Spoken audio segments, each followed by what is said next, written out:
C'est une décision tardive mais qui s'est finalement imposée à lui, Bernard Laporte, qui fait face ces derniers mois à de nombreux ennuis judiciaires et qui a été désavoué par une majorité de ses collaborateurs en début de semaine, a finalement présenté sa démission du poste de président de la Fédération française de rugby ce vendredi 27 janvier.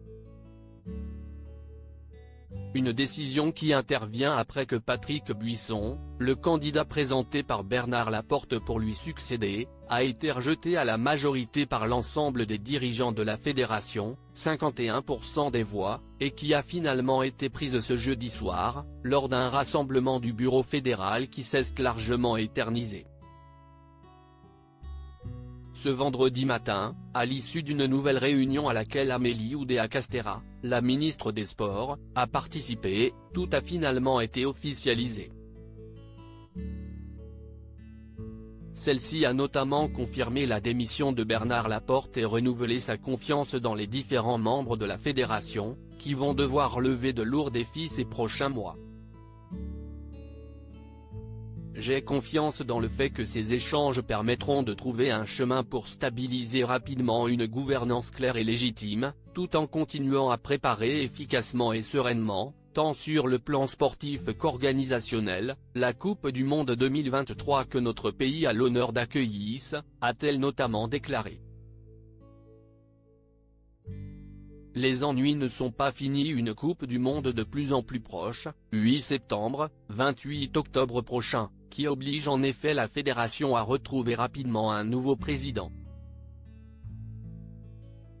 Celui-ci pourrait être élu en juin prochain, lors de la prochaine assemblée générale, où les clubs seront réunis.